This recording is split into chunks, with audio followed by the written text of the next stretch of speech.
గురుభ్యో నమః. శ్రీ మహాగణాధిపతి నమః. శ్రీ సరస్వతి నమః. భక్తులారా, వ్యాస మహర్షి రచించిన భాగవత మహాపురాణం చెప్పుకున్నాం. ఇందులో భాగంగా నిన్నటి వరకు మనం 4 స్కందాలు పూర్తి చేసి 5వ స్కందాన్ని 37 భాగాలుగా చెప్పుకున్నాం. ఈరోజు 32వ భాగాన్ని చెప్పుకుందాం. చెప్పుకునే ముందు వ్యాస భగవాను ప్రార్థన చేసుకుందాం. వ్యాసాయ విష్ణు రూపాయ వ్యాస రూపాయ విష్ణవే నమో వై బ్రహ్మనిధయే వాసిష్ఠాయ నమో నమః. సమర్థద్గురు సాయినాథ్ మహారాజ్ की जय.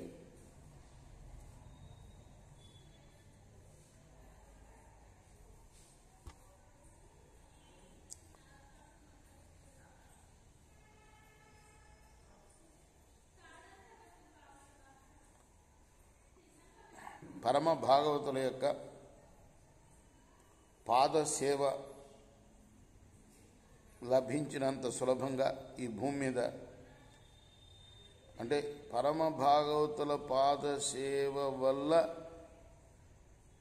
ఎంత ప్రయోజనమో అంత ప్రయోజనం ఈ భూమిలో నీటిలో నిలబడి తపస్సు చేసినందువల్ల కానీ, లేదా పంచాగ్నుల మధ్య నిలబడి తపస్సు చేసినందువల్ల కానీ, లేదా దానం వల్ల కానీ, యజ్ఞం వల్ల కానీ, గృహస్థాశ్రమ ధర్మం వల్ల కానీ, హోమాల వల్ల కానీ, సూర్య చంద్రోపాసన వల్ల కానీ, వేదాధ్యయనం వల్ల కూడా లభించదు అంత ఫలితం. ఎంత దేనికి ఫలితం?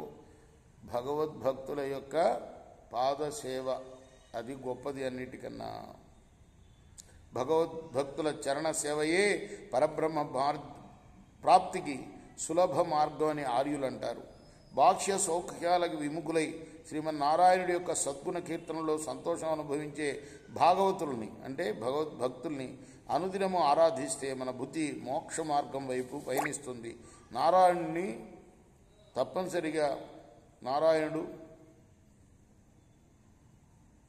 అందుకుంటుంది, అంటే ఆయనలో ఐక్యం అవటానికి సహకరిస్తుంది. నరేంద్ర, నేను పూర్వజన్మలో భరతుడనే రాజుని.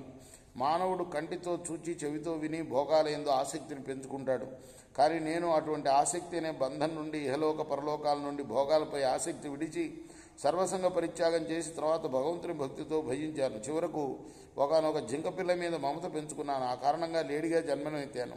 అయితే ఆ జన్మలో కూడా హరిభక్తి విడనాడలేదు. ఆ పుణ్య విశేషంతో నాకు మరల మానవ జన్మ లభించింది. నేను జనులతోడి సంఘం వల్ల భయపడుతున్న వాడినై సర్వసంగ పరిత్యాగి ఇప్పుడు ఒంటరిగా అసలు స్థితి ఎవరికీ తెలియకుండా తిరుగుతున్నాను.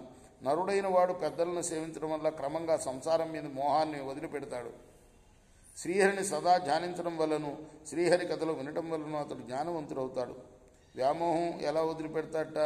పెద్దలను సేవించడంతో మోహం విడుతాడు. మోహం విడిచిన తర్వాత నారాయణుడిని సేవిస్తూ జ్ఞానాన్ని పొంది పరమపదం చేరుకుంటాడు అని పలికి పరమభాగవతుడైన భరతుడు మళ్ళా ఇలా అన్నాడు. రేపు మనం ఆ ఘట్టాన్ని 33వ భాగంలో చెప్పుకుందాం. కృష్ణార్పణమస్తు. సాయి కృష్ణార్పణమస్తు. శ్రీ సచ్చిదానంద సద్గురు సాయినాథ్ మహారాజ్ की जय. शेखोरा हारती दिगो सद्गुरुनाथ देव साईनाथ. పాంచభౌతిక సత్వములనే హారతులిత్తుమురా. నిర్గుణం మధుస్థితే వీడి ఎట్లి ఆకారం పొందితివో సాయి.